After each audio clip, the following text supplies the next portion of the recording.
Today we will be analyzing the song Ashes of Mount Augustine, played by Rhonda Vincent and her band, The Rage. Rather than do an analysis of one break that I've worked up for the song, I'd like to take the song like a study and kind of just work up things for both the A section and B section and kind of do an analysis of the song with things that I come up on the fly from what I've listened to, various recordings and YouTube videos and such. And so we'll take the A section. It's got this interchange between G chords and F chords. The major, tonic, and the flat 7.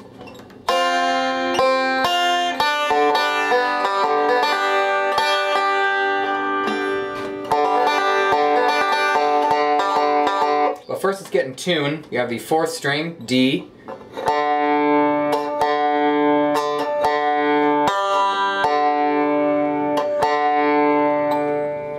First string, D. I like to tune my 1st and 4th strings first.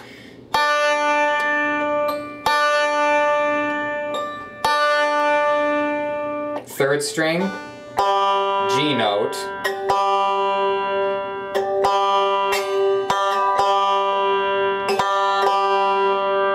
Fifth string, G is the same as the 3rd.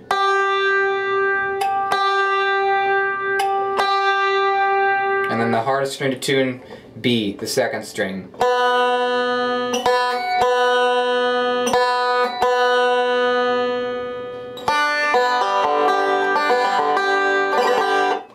Now, song kicks off sorta, and I play it with my fretting hand here. I don't like to have 2 fingers on the head. I kind of like to move away from the bridge a little bit.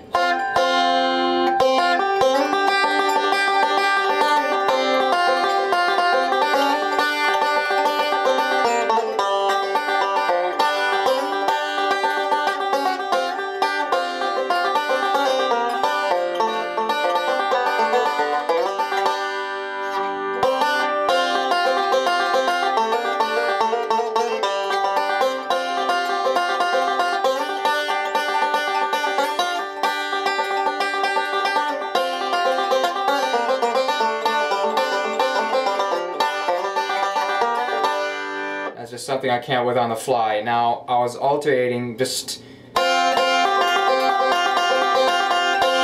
playing the 2nd, 1st, and 5th strings, kind of just forward, backward roll.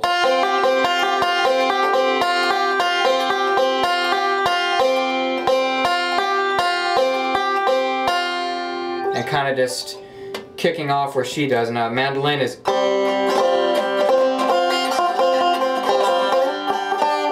and kind of doing riffs like that, shuffle, much as similar to the violin does. And with banjo, you try to imitate those multiple notes passing by in the shuffle that the pick or the bow does, with just fitting in occasional pinches with that roll. So you kind of got the F chord, and then going back from that to G.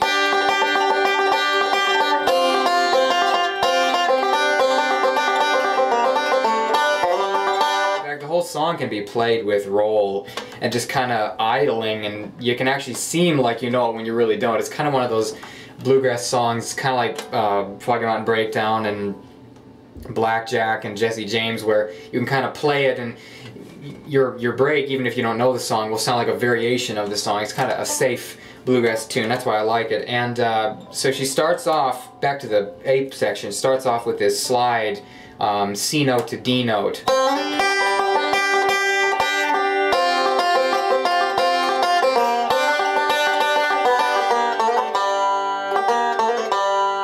B string there for an accent. This song is very modal, does not take place in a major or minor key, modified scale here going on, and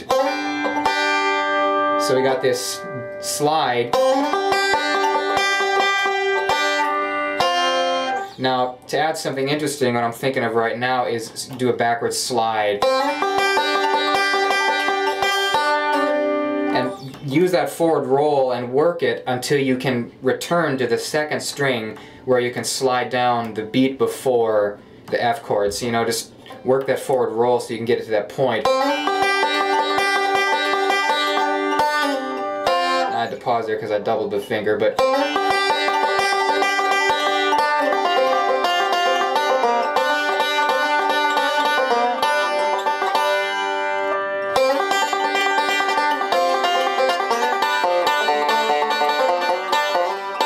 that's the kind of thing you can do, go down to the 4th string, because the same thing could be played on the 4th string.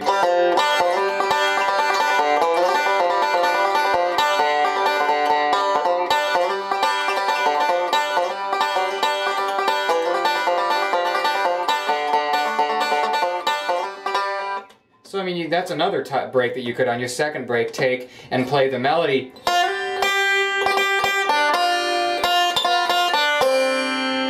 And play it on the 4th string. Obviously you can't go down to that C note unless you detune the 4th string down. That kind of really messes up what you do, but I mean, you can play the same thing.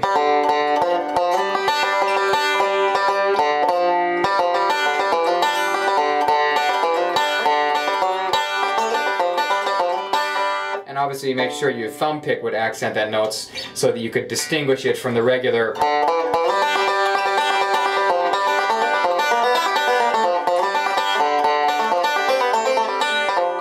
regular Scruggs fiddle backup. So make sure that thumb accents the note, and that's what I'd usually do for the A part. You could add 3 notes and make it sound even more modal and mountain sounding by adding the 3rd string open. You can get a suspended chord on the F and get a G5 on the G chord, so you can kind of have this.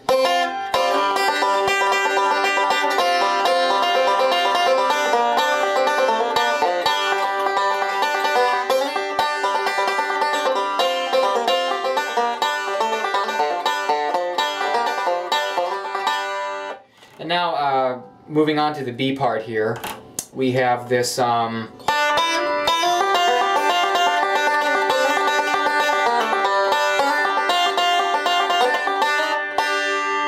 of this switch between G7 and the F chord again.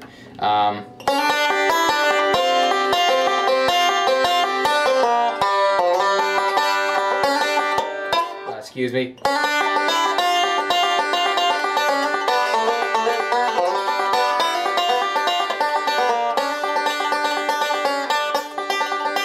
Just return back to the kind of reprise the A theme in part.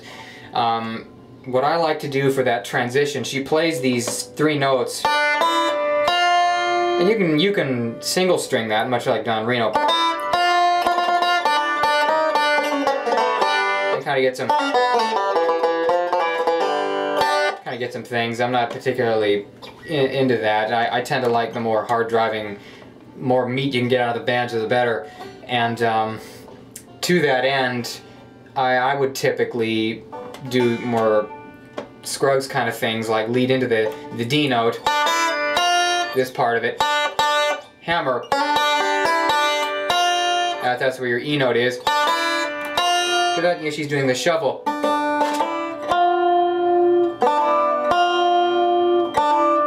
Just kind of that ba-ba-ba. You can imitate on that on the banjo even with rolls. It's a little delayed, but it still works. So you're playing the A part.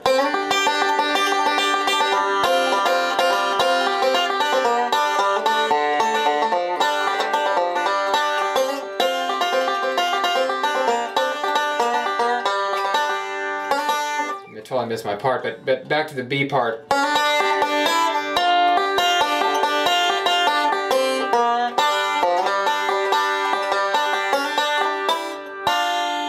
It's kind of hard, the syncopation to get, because I'm just coming with stuff up on the fly here, but let's see if I can remember it from the beginning here.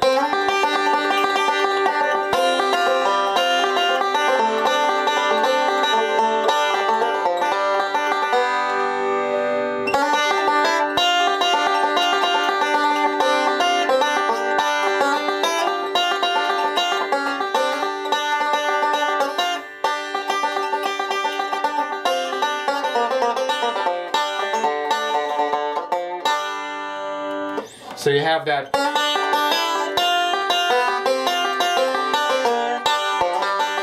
Now I've played G7 kind of the old Joe Clark, that kind of thing. You can do that. But I particularly like this F. So you're doing a melodic break instead of going to the first string like this. Instead of playing those on the first string, you're playing it on the second string, doing a melodic roll. So you're keeping the forward roll. You're not doing this. The E note comes a beat sooner. And it gives you time to switch back to that F position, F chord.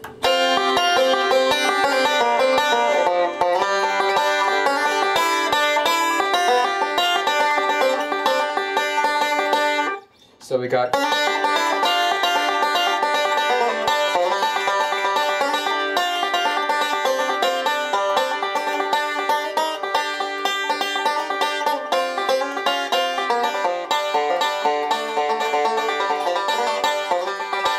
So to recap, we've got